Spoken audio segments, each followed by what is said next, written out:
Kamusta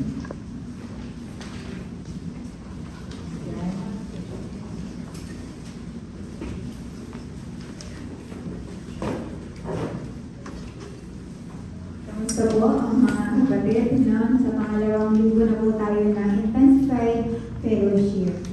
So, sa umaga nito mga kapatid, sige po, tayo po ay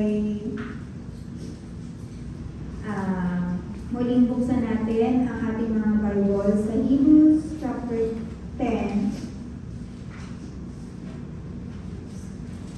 Chapter 10, 19 to 25.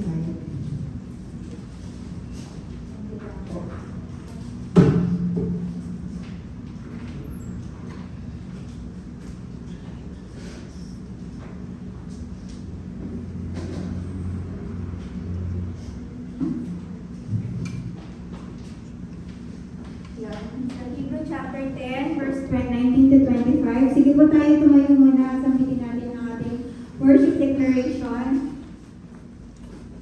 Sige po, today, words bring powers me by instructions and corrections, giving me the strength to take the right direction, and lead me deeper in the path of godliness. It was sent so I may be complete and equipped to every good work to serve men and to glorify God. so bago po tayo maupo, basahin na po natin ang ating text sa umagang ito. Sabi sa Hebrews chapter 10, verse 19 to 25.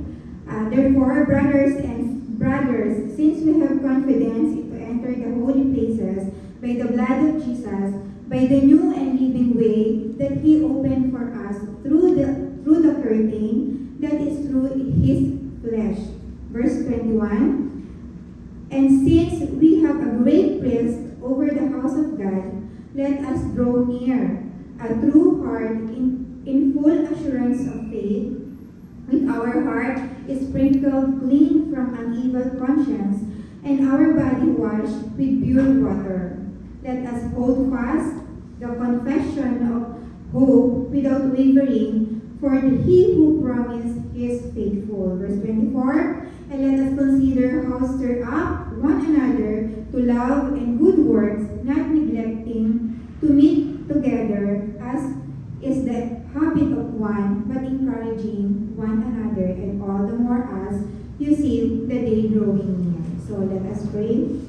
Heavenly Father, muli Panginoon ay kami nagpapasalamat Panginoon sa mga salita mo ginawa, O Lord God. Dalangin namin Panginoon ko na pagpalain mo ito sa umagang ito, Lord God, sa bawat isa sa amin Panginoon na makikinig, O Lord God, at gayon din Panginoon na may ask your anointing power Panginoon ko, be upon to your servant today Panginoon ko, na mangyari lamang Panginoon ang mga salita mo ang maihayag, O Lord God, sa bawat isa. At dalangin ko po Panginoon na may assure shine Panginoon ko, be upon to your servant today Panginoon ko, na tanging ikaw lamang ang madakila sa buhay na ito, Lord God, at hindi po Panginoon ang kakayahan ng taong ito, Lord God. Salamat Panginoon sa iyo namin, O Lord God, itinataas ito, Lord God, ang lahat ng gawain namin.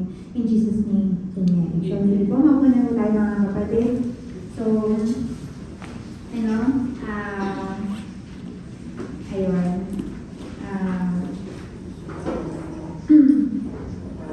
Ito po ay last sermon ko na dito sa Taiwan.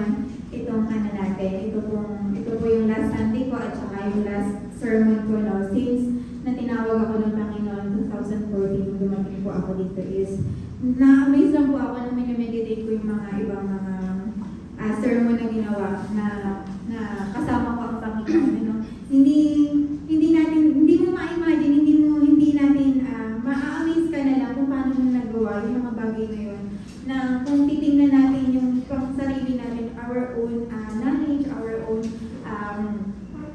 wisdom is parang hindi mo magagawa, di ba? So, I'm so grateful and thankful sa Panginoon na naka-94 sermon po ako since 2014 hanggang ngayon mga kapatid. So, to God be the glory ang lahat ng ito na hindi natin magagawa ang mga bagay na to kung hindi natin kasama ang Panginoon. Amen po ba?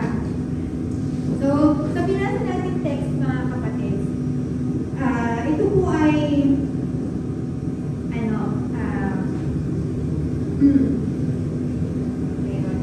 ano sa technical. Nakapula ka kasi bro. Ayun. Nakapula kasi si bro Arthur. Kaya medyo nagagalit yung technical. So, ayun. When we say, or when we use let us, it's been talking about you and someone else. See if nasa slide na po tayo. Nasa slide na po tayo, mga kapatid. Then, about you and someone else being allowed to do something. No? So, ibig sabihin, hindi po pwede na kapag sinabi mo ng let us, isa ka lang. Sabihin natin, oh, let's go, Rina. Di ba? Pag-isa lang ako. So, hindi mga kapatid. Kailangan by group or isa and another one. So, kailangan meron kang kasama. Pagka ginamit mo yung salitang let us. Then, it is also used for requesting sa lahat ng mga ginagawa natin. Di ba? Parang kasi nagkukumanda come on, di ba? Let us. Kumbaga, inaaya mo. And on behalf of yourself, and someone. So, hindi tayo po pwede na mag-isa lang. So, let us, it is more than. Then, kapag naman natin ginamit yung in na sinasabi, see next slide. It's been talking about to or toward the inside, especially of the group, house, or church. So, it is to pursue, insist, or to belong, or to involve inside the group. Kasama tayo doon. Kumbaga ba, ikaw nasa labas, pumasok ka dito sa loob. So, inside, you are involved, you are belong. Kaya pagka ginagamit natin yung in. And when we say fellowship naman mga kapatid, no? Ito yung idagdag ko dito. It is based on our relationship, but involved, kasama pa rin yung involves, much more. Ibig sabihin, hindi lang ikaw yung nakipagrelasyon, but kumbaga ba, deep pa doon sa sinasabing fellowship, sa ibig sabihin ng fellowship. And it is a necessity on our Christian living and not neglect it. Kumbaga ba, hindi mag-grow ang Christian life natin without fellowship. Kapatid. So sabi ko mga gano'n, nung inaano ko, parang sabi ko, ang fellowship ako, enhance sa bawat churches, no? But, maaaring kaya naging itim natin ito mga kapatid. May mga gusto pang patuto or ipalearn ang Lord sa atin. Kung ano nga ba ang ibig sabihin, ang pinaka-deep meaning talaga ng fellowship sa bawat isa sa atin. Ano? So, yun po yung ibig sabihin niya. It is,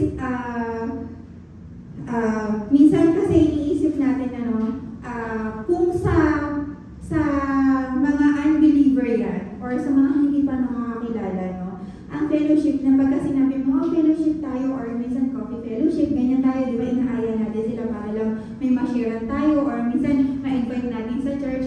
Pero, sa totoo lang mga kapatid, kung bagong-bago sa paniniwala, ay kung bagong-bago sa church, yung ini-invite natin, they will not enjoy it. Yung fellowshipping na sinasabi natin. Kasi, ang sinasabi dito sa Hebrew is for all believers, mga kapatid. And dun sa pinaka-team natin na Acts chapter 2, 42 to 47 is all, patungkol sa atin yun na mga believers na kung paano tayo magpapadami sa bawat isa. Kung paano tayo mag-grow. Yung hindi tayo lang yung magkakasama, pero growing tayo, multiplying tayo as a Christian. As na naniniwala tayo sa Panginoon. And maraming mga problema ang church. Diba? Minsan sabihin natin, ganito ang problema sa church, itong problema sa church. Lagi na lang ganito ang problema sa church. Paano? Di ba mga ganito tayo?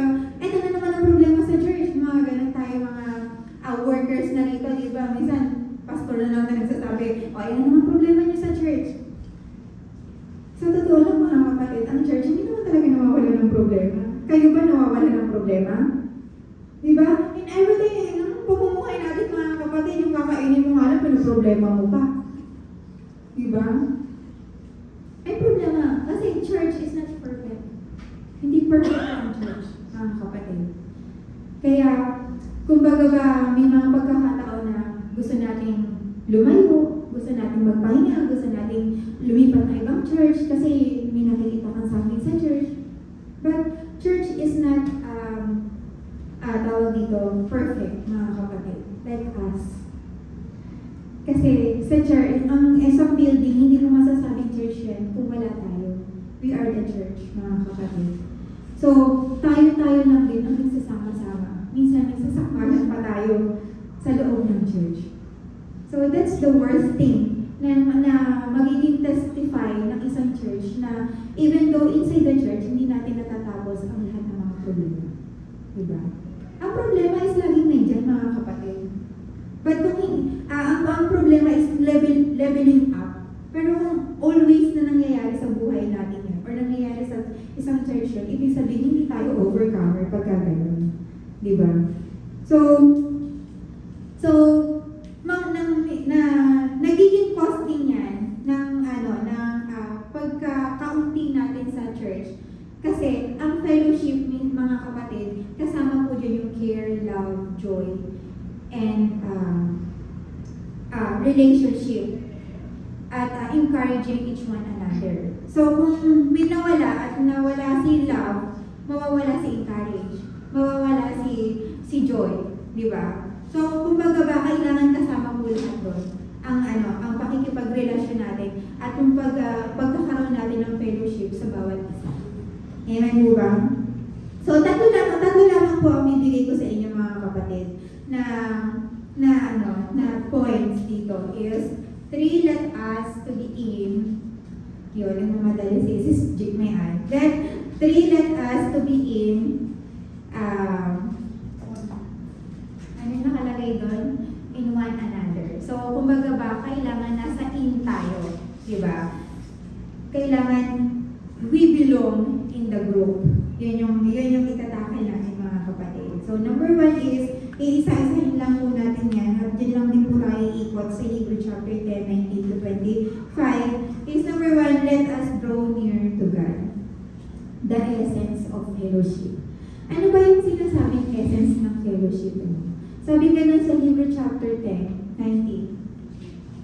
Yung sa kamamadali ko po kasi na magbagahe para wala akong iniisip. Pati yung mga salamin ko na ibagahe ko po. Kaya wala po talaga akong salamin ngayon. Kaya tututok-tutok ako. Ayun. Hebrews chapter 10, 19 to 20. Therefore, brothers, sabi niya gano'n, since we have confidence to enter the holy places by the blood of Jesus, by the new and living way that He opened for us through the curtain. Ito po yung when Jesus died on the cross, no? Ito po yung na-broken yung curtain. Then, the curtain that is through His flesh. So, draw near to God, no, mga kapatid, kung way back pa po, nung tayo mga Old Testament, ang pakikipag-usap sa Panginoon, hindi katulad natin directly na ngayon. Hindi na mga kapatid, magpupunta ka pa din sa pinaka-holy of holy na places, ilang division yun para makapunta ka doon, at yung priest lang, high priest lang po ako pwedeng makapunta doon para lang makipag-usap sa Panginoon. And yet, kung ikaw ay priest na hindi malinis sa paningin ng Panginoon, you will die. So, magkalagpang na lang yung tingala doon na nakatingala sa paa mo kasi namatay na yung priest doon sa loob. Diba? So, how blessed we are sa mga panahong ito at sa mga oras na ito na kahit sa dali ng Bible mo, mapa-PR man yan, mapa-production man yan, o kahit saang lugar dito sa Taiwan, knowing na Taiwan is Buddhist country, is malaya tayo na makinaig at lumapit sa Panginoon. We can do directly. So, isa yan sa kailangan natin para tayong lumago spiritually. Kasi kapag lumago ka spiritually, magmumultiply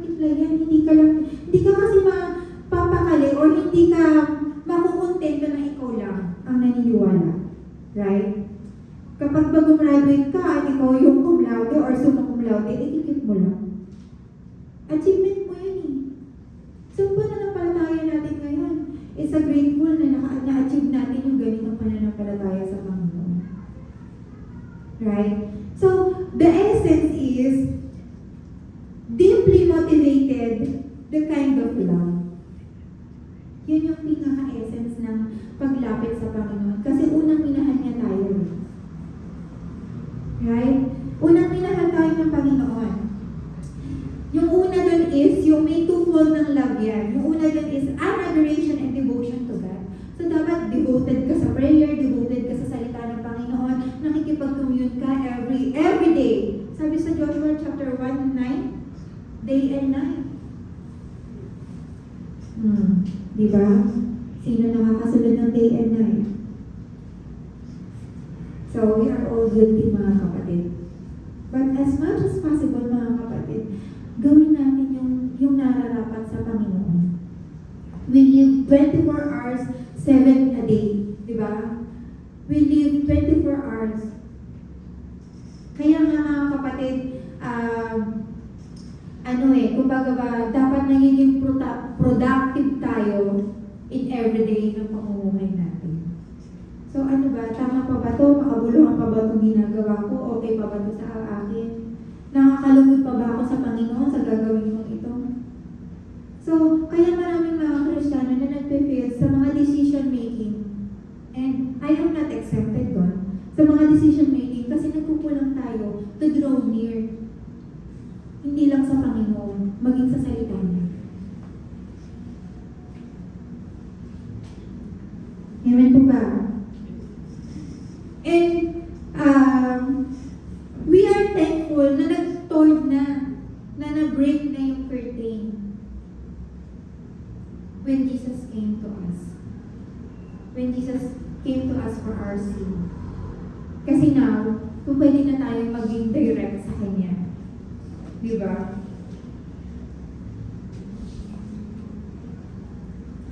So, sa paglapit natin sa Panginoon, kailangan talaga natin ng effort yan.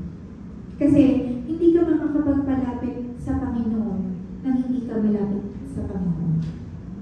Nagets niyo, mga kapatid? Hindi mo pwedeng kilala mo lang ang Lord and hindi mo alam yung mga gusto niyang gawin sa buhay mo and yet may inilalapit ka sa Kanya. So, it is impossible na ma-reach out din yung tao na yun. Yung gusto mong mangyari sa kanya na hindi nangyayari sa'yo. Kasi, nagte-testify ka. Sa fellowship, yung mga kapatid, kasama niya ng evangelism, encouraging, kasama niya discipleship.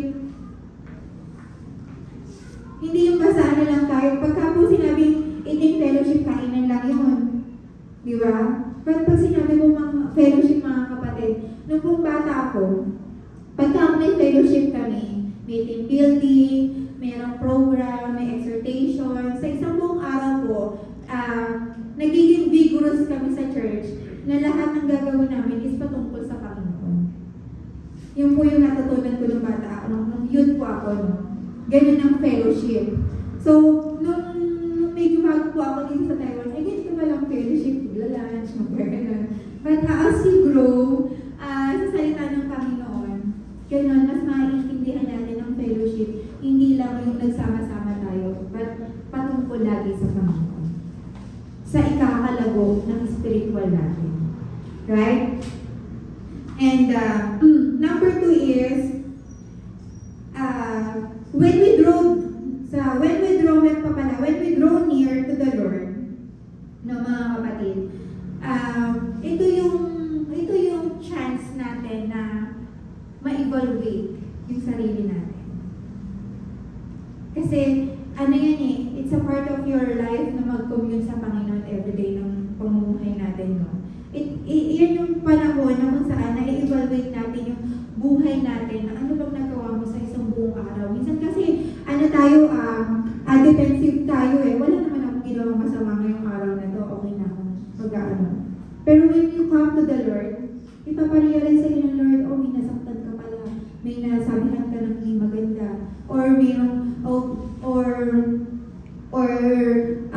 akala mo tama yung pag-iisip mo na leader mo sa production. Pero, di ba?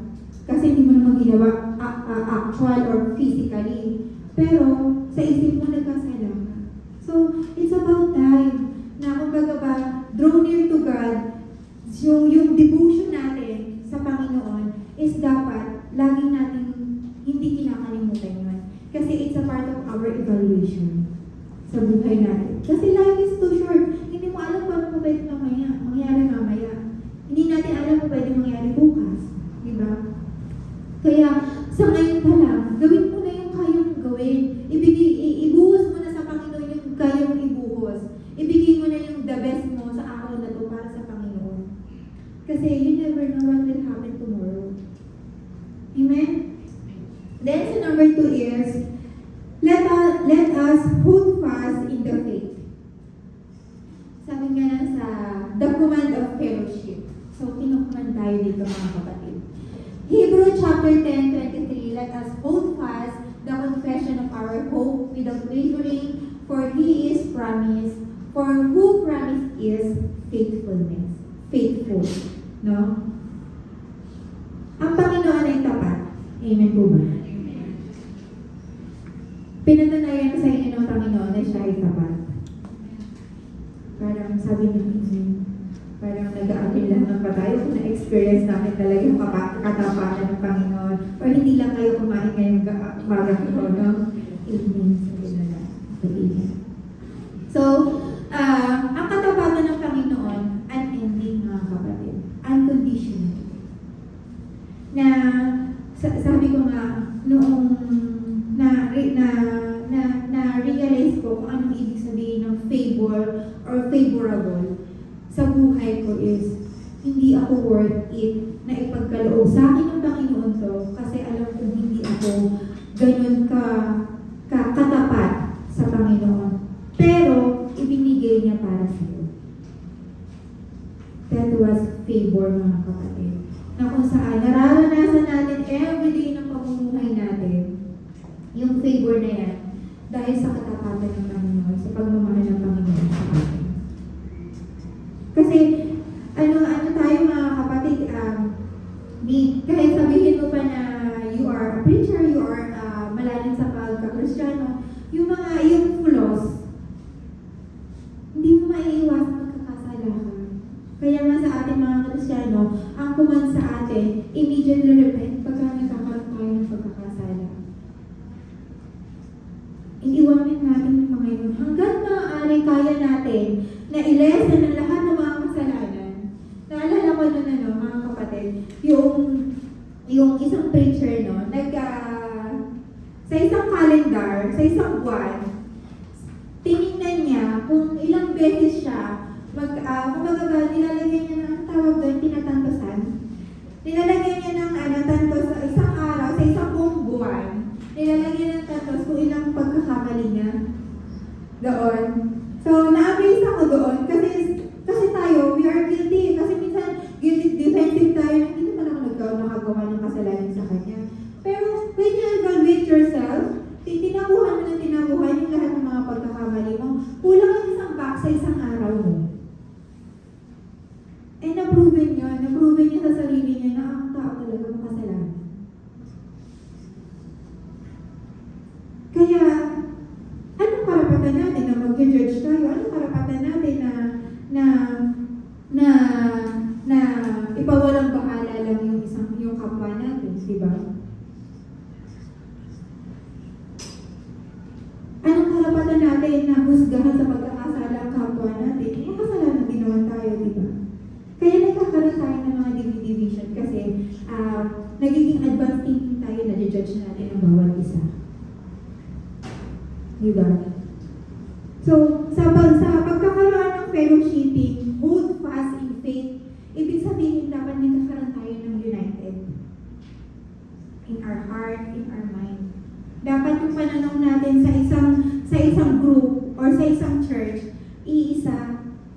So that lumabas man tayo ng panambahan, mag-encourage man tayo outside the church, nakikita yung testimony at growing natin spiritually inside the church. So that people, walang masasabi ang mga tao. Kung may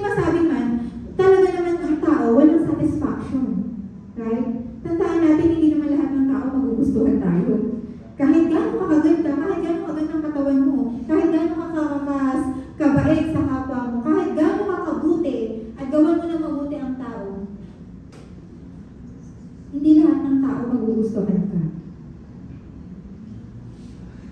Amen po ba? So let us hold fast. Kung ano yung pananampalataya natin,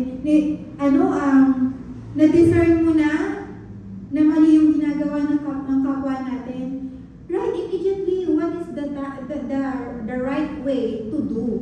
So that hindi na lumahaba. Kumbaga ba, hold fast. Huwag na natin ipagwawalang bahala pa yung mga bagay na kaya ng solusyonan. Kaya nagkakaroon tayo ng, ayoko na dyan sa church na yan kasi ang dami namang gulo dyan. Or ayoko na sa church na yan, yung isang kapatiran naman dyan, napakasungit. Mga ganyung bagay. So, hindi natin maiiwasan yung lalo na kung kakikilala lang ng tao. Diba?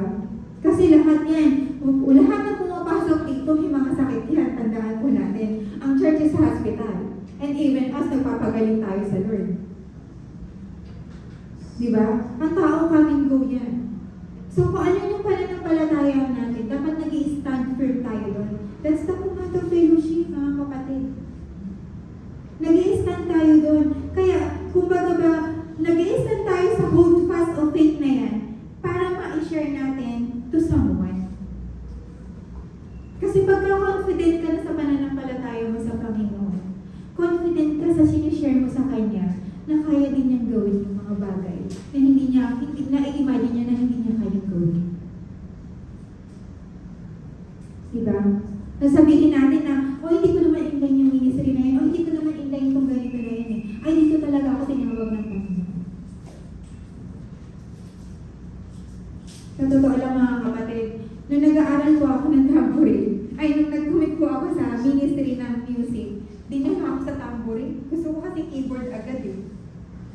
Kasi pangarap ko po yung mga kapatid na mag-keyboard ako ever since bata ako. Kasi yung teacher namin sa choir, magaling siya mag-keyboard.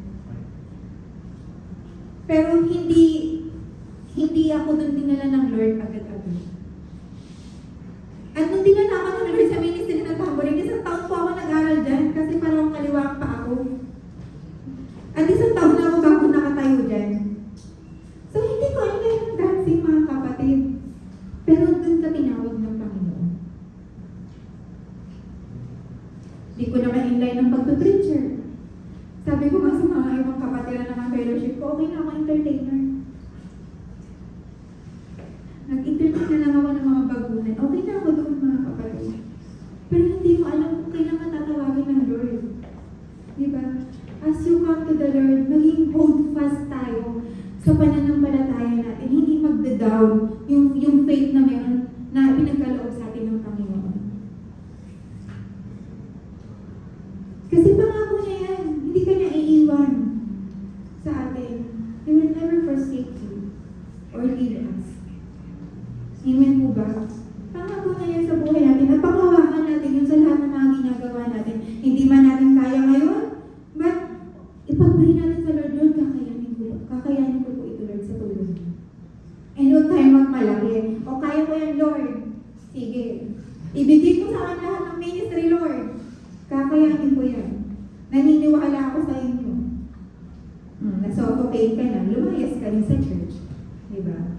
So, mga kapatid, lahat ng mga gagawin natin, lagi natin i-dedicate, lahat ibibigay natin sa Panginoon so that makita ng Lord yung kababaang loob natin sa paglilingkod sa Kanya. Amen po ba? Na kaya mo rin mag-encourage. Minsan, iniisip natin na, parang namang parang galit naman yung pag-encourage mo, ganyan-ganyan. Pero subukan mo. Sabi ko nga sa kapatid ko, actually, yung the word na naiinggit siya doon sa kasama niya sa church, no? May mag-asawa ko kasi siyang kasama sa church na may mga anak sa Pilipinas. Every time na morning na magigising yung mga anak nila, kahit iba yung oras nila is nagpipray, nagkakaroon sila ng devotion. Every time na papasok yung mga anak nila, na pinagpipray nila yung mga anak nila. And nawi-witness ng kapatid ko yun. Sabi niya gano'n, na gusto ko rin gawin sa pamilya ko mangyari. And sabi ko sa kanya, hindi mangyayari yan kung hindi mo sisimulan. Ngayon, hindi ka lalago sa pananampalataya mo. Hindi tayo mag-multiply in our Christian life kung hindi mo sisimulan sa sarili mo, mga kapatid. We need to start start in ourselves na mag-multiply tayo. Kasi dyan tayo mag-grow. Dyan papasok si fellowship sa buhay natin. Amen po ba?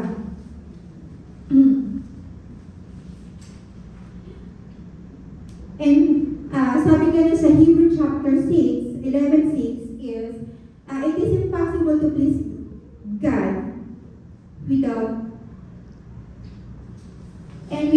faith. It is impossible to please Him, for whoever would draw near to God must believe that He exists and that He rewards those who seek Him. So sa pagpapagal mo ngayon, mga kapatid, sa paglapit natin sa Panginoon, hindi mo muna mamalayan, alam mo na yung mga gusto ng Lord para sa atin. Na-accept, unti-unti na natin na-accept yung nais ng Lord para sa atin. Kasi hindi natin marirealize yan kapag malayo ka sa Panginoon. Kailangan malapit tayo. At it is impossible to please Him without the faith. Mga kapatid, paniwalaan mo yung binibigay sa'yo ng Panginoon. Na magagawa mo yan. Na may gagawin ang Lord para sa'yo. Amen po ba? The last one is, let us consider one another the blessing of fellowship. Diba? Noong una, yung essence niya, then tinuman tayo. And pangalawa is, yung let us consider one another. Ito yung makikita na yung mahaba na stretchable na patience natin sa bawat isa. That we need to understand each one another. Kasi let us consider. Sabi nga nun sa Hebrew chapter 10, 24 to 25, and let us consider how to stir up one another to love and good works. So kasama talaga ang love at saka good works ng mga kapatid. Not neglecting to meet together as it is, kasama rin yan. Hindi mo dapat i-neglect. As is the habit of someone, but encouraging one another. And all the more as you see the day drawing near. So, hindi natin masasabi na kaya mo mag-isa. Kaya po tinawag tayo in one body of Christ. Maraming mga part ng body na kung saan kasama tayo sa pagpapala ng Panginoon. So, hindi po pwede na nakatanggal si braso o yung mata nakatanggal sa body of Christ, di ba? Kasi, hindi na yun united, hindi na yun buo, hindi na body of Christ. Kasi, when we let us consider how to stir up one another to love, kasama yan na, kung ito na yung blessing of fellowship na when we fellowship, hindi natin kailangan na malakas tayo when we come sa mga gawain. The more na nanghihina dapat lumalapit tayo sa bawat gawain ng church. Diba? Kung ikaw ngayon ay may dinaraanan at tinatamad ka magpunta ng prayer meeting, pumunta ka. Kasi baka mamaya sa testimony at sa answered prayer ng isang kapatid, doon ka na-lift out. So kung hindi ka nagpunta, na-miss mo yung pagpapala. Kung tinatamad ka na ganun yung kaaway sa atin di ba? Galing ka sa trabaho, sisisgan lang naman na mag-word dun sa Bible study, hindi na ako aatin. Tapos, kinoconvict ka, pumunta ka sa church. Tapos hanggang sa nahiga ka na, pagod ako, Lord.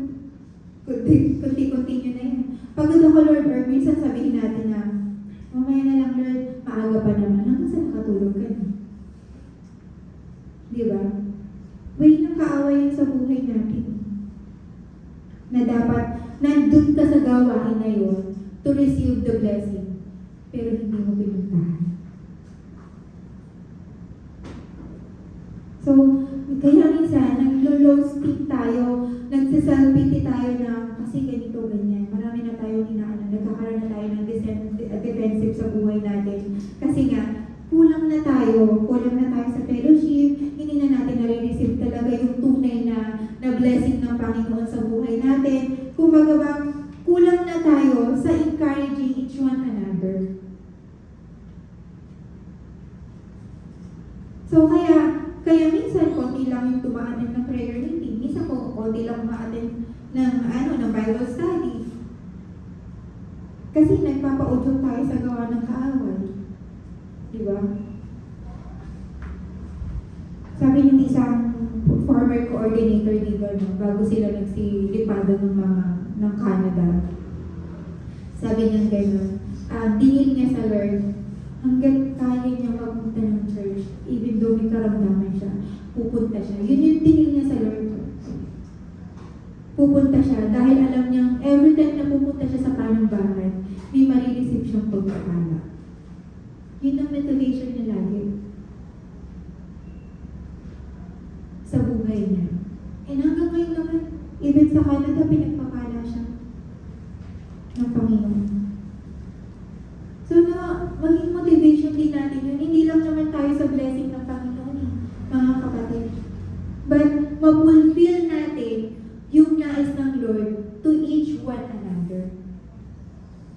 Diba? Kasi it is building. Kung sa loob ng church, nagkakasunod yung mga puso natin at yung relationship natin intact, no? It isn't possible na magamit mo yan outside the church, sa mga katrabaho mo, sa mga ka-roommate mo, dahil makikita yun, magmamanifest, magre-reflect yan sa atin na ganyan ka kabuti, ganyan ka kaayos, ganyan ka naglilingkod sa Panginoon. Ganyan ka nagpaayos sa Panginoon. Diba? Ang magiging expression sa'yo ng mga tao. Kaya nga, kadalasan sa atin yung, huwag kayong magsalita ng mga ganyan kasi nandiyan si ate, nandiyan si sis ganito, ganyan, diba? Kasi nakikita yung testimony sa buhay natin. And nawa, mga kapatid, lagi natin i-consider ang bawat isa. And kasama niya yung patience. Sabi ko ang gano'n. Minsan kasi dyan tayo tinitira ng kaaway sa pasensya natin. Diba? Yung nag-antay ka lang ng 1 minute, parang gusto mo nang lahat sabihin ng lagi na lang ikaw nag-aantay, lagi na lang ako nag-aantay, ganito, ganyan, diba? Parang gusto mo nang kainin yung kapatid mo kasi hindi mo alam pala kasi, diba? Kaya pala na-late kasi na-late sa paglabas ng trabaho, walang taxi, yung mga ganun po ba mga kapatid? Hindi natin alam yung pinagdaanan ng kapatid, makarating lang ng panambahan. Let's always consider each one another. Pero, hindi ko naman sinabi na lagi na lang kayong malate sa gawain ng Panginoon. Yun naman ay consideration mga kapatid, kaya kino-consider. Baka naman kaya ka na rin kasi yung pag-make up mo, ang tagal-tagal, yung, diba? Kaya ka na rin. Or minsan, ang tagal-tagal na nakapatambay ka lang, alam mo merong church service ngayon, tapos nakikipagtaywahan pa tayo. Diba? So, yung consideration sa bawat isa, yung may kabuluhan. Kino-consider natin kasi wala na siyang option kaya siya na-late. Wala na siyang option kaya siya hindi niya natugunan yung usapan niyo. Consider mga kapatid. Consider din natin na papagod din mga kapatiran natin.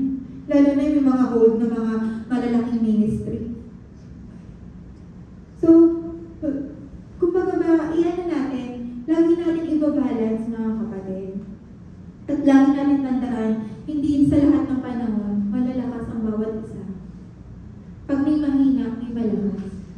Dapat yung malakas nag-i-encourage sa mahina. At yung mahina, dapat yan, laging nakapahalubilo sa ating mga believer. Right? Sabi nga ganun doon sa blessing, we must enjoy with other believers. Kumbaga ba, sabi nga ganun sa 1 Corinthians chapter 6:14, do not be unequally yoked with unbelievers, for what partnership has righteous with lawlessness, or what fellowship has light with darkness? So, ito po, hindi lang to sa mga karelasyon na sinasabi na, o huwag ka makipagrelasyon sa unbeliever. Di ba? Pero kasi, when the time sa relationship, alam mo yung parang maiwasan mo yung argue, nanalangin ka na lang naman ng pakahaba-haba, na bigyan ka ng mapapangasawa mo habang buhay. Dapat yung iisa kayo ng pananampalataya. Bakit? Para maiwasan nyo, mga kapatid, yung arguments, yung away. Kasi ang pananampalataya ng isa, ganito. Ay kasi ang pananampalataya, hindi po pwede yung ganun. Or kaya, mapufulfill nyo ba yung me and my household will be served in the house of the Lord? Kung magkahiwalay naman kayo ng church, o dito ako sa church, para po nung nakaraan sa nanay ko at sa tatay ko, no? Ako po nasa lumaking church ako namin. Tapos ang tatay ko, sa born again Christian church talaga, nakakilala. So, ihahatid kami na tatay namin dun sa church namin na kung saan ako lumaki. Ang tatay ko dun sa kabila. So, di ba, different faith, nagkakaroon ng argue, ng conflict. So, kumbaga ba, kaya sinasabi niya ni Paul na do not be unequally yoked with unbeliever. Kaya yung may mga nililigawan or mga may girlfriend na o boyfriend na is dinadala talaga. Dahil siguro natin yung totoong pagmamahal, di ba? Dinadala talaga sa Panginoon. So, sa atin naman, it will corrupt us.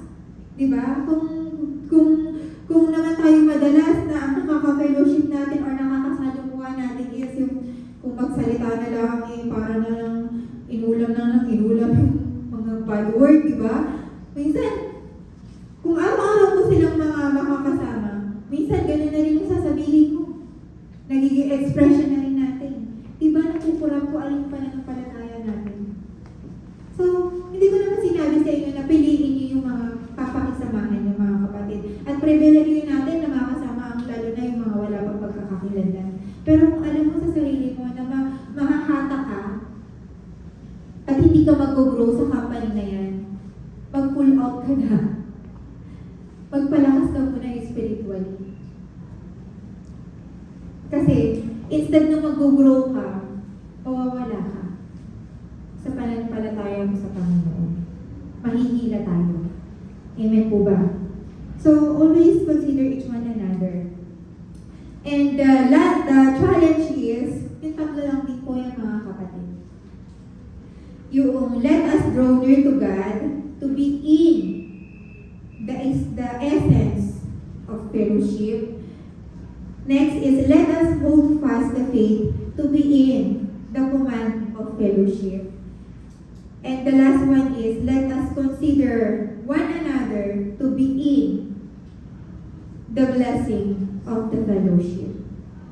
So mga kapatid, lagi tayong piliin natin maging kasama sa gawain ng Panginoon. Dahil alam natin sa sarili natin, hindi tayo mag-grow ng tayo lang. Kasi sabi diba sa Proverbs, 2 is better than 1. So hindi ko kaya mag-isa mga kapatid, tandaan ko yan. Hindi natin kaya mag-isa. Kailangan natin ng bawat isa para magpalakasan, magparamihan, at magpataasan para hikayatin ng bawat isang tumaas ang pananampalataya natin sa Panginoon. Amen po ba?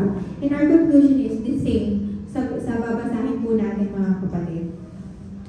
Conclusion na tayo sis.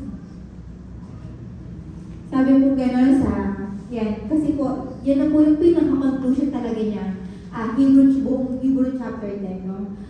Therefore, brothers, since we have confidence to enter the holy places by the blood of Jesus, our chances, mga kapatid, ay pribilehiyo na makarating sa holy places ng Panginoon by the new and living way that He opened for us, through the curtain that is through His flesh.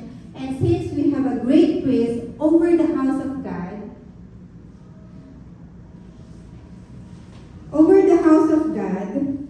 let us draw near with true heart and full assurance of faith, with our hearts sprinkled clean from the evil conscience and our bodies washed with pure water, and let us hold fast the confession of our hope without wavering, for he who promised is faithful.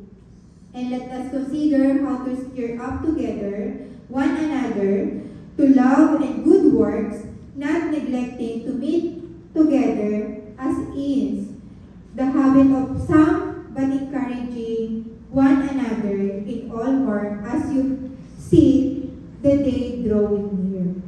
So mga kapatid, malapit na po. Kumbaga ba, hindi lang natin alam the exact day ng pagdating ng Panginoon. But Jesus is coming draw near.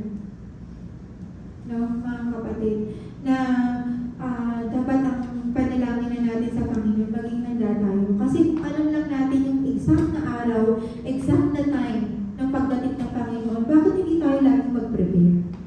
Diba? Pero mga kapatid, we didn't know, walang nakakaalam kung kailan ang pagdating ng Panginoon. And dapat, nandyan tayo lagi sa preparation and laging asking to the Lord na i-ready tayo sa kanyang pagdating. Na hindi tayo dadatnan ng Panginoon na hug natin yung happiness ng mundo, na wala tayo sa presensya ng Panginoon.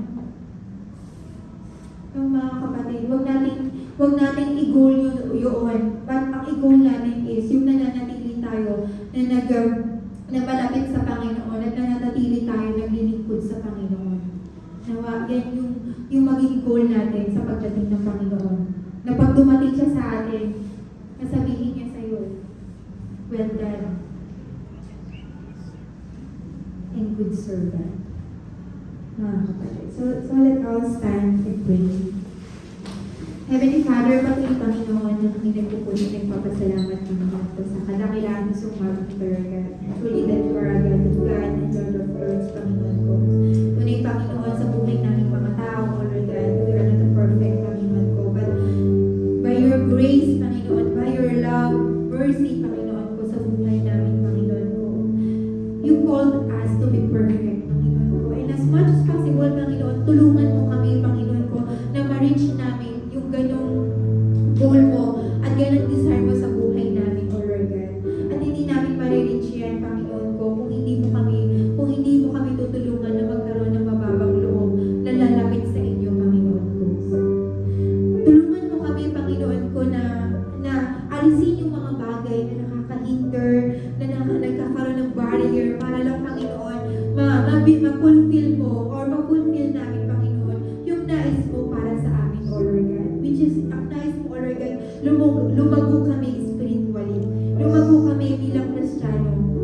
Dahil, Lord, ayaw mo ng kakaunti lang, O Lord God, yung nakakakilala sa inyo, Panginoon ko. Kaya, Lord, help us, Panginoon, na maging boldly, O Lord God, sa pananampalataya namin. Help us, Panginoon ko, na maging confident kami, O Lord God, sa pananampalataya namin sa inyo, O Lord God, na kung paano, O Lord God, naging tapat ka, O Lord God, sa buhay ng bawat isa sa amin, O Lord God. Salamat, Panginoon, sa patuloy na pagkalinga mo sa amin, O Lord God. Hindi ka nagsawang makinig kami, Panginoon. Hindi ka nagsawa, O Lord God, na every time na magkakamali kami, O Lord God, itinatayo mo kami, Panginoon. Thank you for your great love, Panginoon, sa buhay namin, na hindi namin kayang patayin, Panginoon ko. Na sa paglilingkod namin, O Lord God, kahit anong ibigay pa namin, Panginoon ko. Pero ang nais mo, Panginoon, sa amin, O Lord God, sumunod kami sa nais mo, O Lord God. At maging willing heart kami sa lahat ng mga gagawin namin, O Lord God. Though hindi mahirap man sa buhay namin, Panginoon, na magpatuloy, O Lord God. Mahirap man, Panginoon, ang pagiging Kristiyano, Panginoon, na maglingkod sa inyo, O Lord God. But Lord, when we come to you, O Lord God, at meron kami mababang puso, O Lord God, naniniwala kami, Panginoon ko. Naniniwala ako, O Lord God, na kakayanin namin, Panginoon ko, ang lumakad patungo sa inyo, O Lord God. Dahil, Lord, hindi mo kakayang mag-isa kami, O Lord. Kaya, Lord, dalangin ko sa mga kapatid ko ito, Lord God, ano man, Panginoon, ang mga dinadaanan nila, O Lord God, na hindi naman maiwasan namin mga tao, O Lord God. Dalangin ko, Panginoon, na i-fulfill mo, O Lord God, yung mga panawagan mo sa buhay nila, O Lord God. Dalangin ko, Panginoon, na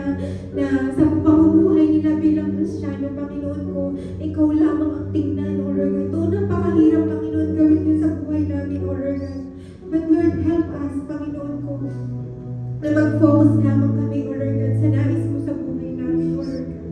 Dahil Lord, hindi naman ito ang aming home, O Lord God. This is not our home, O Lord God. Dahil darating ang panahon, Panginoon, na kami, O Lord God, ay uuwi, Panginoon ko, sa tahanan mo, O Lord God. Kaya Lord, habang kami nandito sa mundong ito, Lord God, tulungan mo kami maging malakas, Panginoon ko. Tulungan mo, O Lord God, kami, O Lord God, ay yung mga paa namin, Panginoon, moving forward, O Lord God, patungo sa inyo, O Lord God, na mas maging malapit kami, Panginoon ko, sa mga salita mo, O Lord God, at maging mas malapit kami, O Lord God, sa presensya mo, Panginoon ko. So that ano man ang panawagan mo sa bawat isa sa amin, O Lord God, ay magagampanan namin, O Lord, ng buong puso, O Lord God. Salamat, Panginoon, sa bawat isa, O Lord God, na binigyan mo, O Lord God, ng time, O Lord God, na makarating sa panambangin, O Lord God, truly that you are the great God, Panginoon, na pinagpala mo na sila, O Lord God. Salamat, Panginoon, na ikaw yung Diyos, Panginoon, na nasa sentro namin sa mga oras na ito, Lord God. At dalangin ko, Panginoon, na ikaw na po patuloy na kumatagpo sa anumang mga dalahin nila, O Lord God. Dalangin ko, Panginoon, na fill in, O Lord God, ang mga pangangailangan nila sa araw na ito, Panginoon ko. At dalangin ko, Panginoon, as they go in this church, O Lord God, and they depart in this church, O Lord God, dalangin ko maging baon nila, O Lord God, ang kalakasan, ang mga salita mo, O Lord God, ang mga pangyarihan mo salita, O Lord God, sa buhay nila, Panginoon ko. So that, Panginoon, magamit, Panginoon, ang mga kapatid ko in everyday their lives, Panginoon ko. Salamat, Panginoon, tunay, Panginoon, na dakila ka sa bawat ito sa amin, O Lord God. Salamat, Panginoon, sa pagpapalang ito, Lord God. May I ask for bless niya, Panginoon ko, according to your will, Panginoon ko. And dalangin ko pagpalain mo ang bawat family nila way back in the Philippines, O Lord God. Salamat, Panginoon, sa iyo namin, O Lord God. Itinataas ang lahat ng ito, Lord God, ang lahat ng papuri, pasasalamat at pagsamba. Ang lahat ng anak ng Diyos ay magsabi na.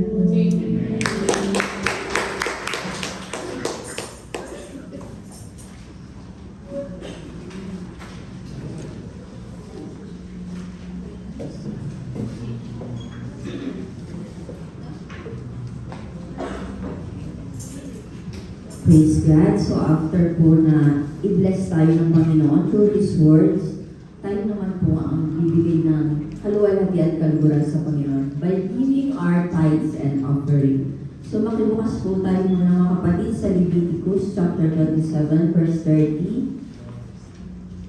Ang sabi po doon, 1/10 of the produce of the land, whether grain from the fields or fruit from the trees, belongs to the Lord and must be set apart to Him as holy. So sa mga Kristiyano na po na narito, ano po yung ginagawa natin right after natin ma-receive ang ating mga income or salary? So sa Old Testament po mga kapatid, 1/10 po ng kanilang inaani ay para sa Panginoon at yun po ay kinukonsider ng Lord na holy. So tayo po, paano po natin sineseparate ang ating pang-tithes? Una po ba natin binubukod or Lord, pag may natira na lang po saka? So ang kalooban ng Panginoon mga kapatid is the first 10th part of our income. At sabi po, hindi lang po tithes. Kasi nakalagay po, giving our tithes and offering. So kung yun pong ating tithes, ay kailangan natin i-bring sa storehouse ng Panginoon para talaga yun sa Panginoon. Ano naman yung offering na sinasabi? Sabi po sa Psalms 54 verse 6, I will sacrifice a voluntary offering to you. I will praise your name, O Lord, for it is good. So mga kapatid, yun naman pong offering natin. Di ba, nakapagbigay na tayo ng tithes natin. So di ba, pag bless na bless tayo, nandun talaga yung gusto natin magbigay. Di ba?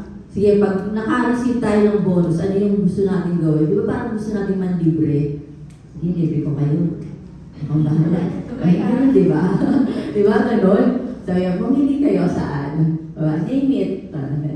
Pero dito naman mga kapatid, sa pagbibigay natin para sa gawain ng Lord, ito naman yung tinatawag nating offering. Ito yung ating sacrifice or voluntary offering sa Panginoon. So, naibibigay na natin yung tithes natin at nawa mga kapatid, meron din tayong alay na offering sa Panginoon. So, yun lang po mga kapatid. Sabi nga po, tithing helps us to understand our real source of saan ba nanggagaling ang lahat. May trabaho tayo, sino bang nagbigay? May lakas tayo para magtrabaho, sino ang nagbigay? Hindi tayo nagkakasakit, sino nag-aalala na hindi tayo magkasakit? So, ang Panginoon pa rin ang source ng lahat, mga kapatid. So, hindi mo pwedeng sabihin na, Lord, ako naman ang nag-OT eh. Diba? Ako yung hawlay, Panginoon, ako yung hawlay talaga. Diba? So, I deserve it. Alam mo, yun yung word, no? Deserve ko to. Pero deserve din ng Panginoon na siya'y maluwalhati sa mga biyaya na siya naman ang nagbigay sa atin. Ano po mga kapatid? And tithing is help us to trust Him. Kasi nahihirapan tayong magbigay. Bakit? Kasi nga, Lord, baka kulang. Kasi nga wala akong OT eh. Baka kulang. So, at ang pagtatides din mga kapatid is help us to have faith in God's provision. Kasi sa mga panahon na akala mo kulang, pero hindi. Akala mo wala na, pero tingnan mo yung ibang bag or ibang wallet, magugulat kami kung ba yung siningit doon. Ano? So yung provision ng Panginoon is in other way or around talaga, ipagkakaloob niya sa atin. Kaya tayo po ay magtiwala lang. Let us all give our tithes and offerings sa Panginoon. Sige mga kapatid, tayo po ay manalangin. Panalangin po natin ang ating mga tithes and offering. Aming Diyos na malagpang pangyarihan sa lahat. Panginoon, salamat Lord God for your words, Panginoon, kung ano ginagawa sa umaga nito, Lord God. Salamat, Panginoon, sa mga pagpapala, Panginoon, kung napatuloy mo, pinagkakaloob sa buhay ng bawat isa, Lord God. Sa lahat ng aspeto ng aming mga buhay, Panginoon, tunay nga, Lord God, na nararanasan namin, Panginoon, ang blessings mo, Lord God. At Lord, sa aming mga tithes and offering and pray, Panginoon, na nawa, Lord God, magamit lang ang mga ito, Panginoon, for the expansion of your kingdom, Panginoon. For to glorify your name alone, Panginoon, at magkaroon pa, Panginoon, ng tuwirang relasyon sa iyo, Lord God, ang mga tao, Panginoon, na wala pang pagkakakilanlan sa iyo, Panginoon ko. Salamat, Lord God, at salamat sa buhay ng mga kapatid ko na narito na patuloy na naglalaan ng kanilang mga oras, Panginoon, upang mas makilala ka, Panginoon, sa kanilang mga buhay, Lord God. At salamat din, Panginoon, sa iyong servant today, Lord God, at ginamit mo, Panginoon, to share your words, Panginoon. Patuloy na, Lord God, na pagpalain mo po siya, Panginoon, according to your will and purpose, Panginoon. Thank you, O God, to your rise, glory, honor, and adoration. In Jesus' powerful name we pray. Amen. Amen.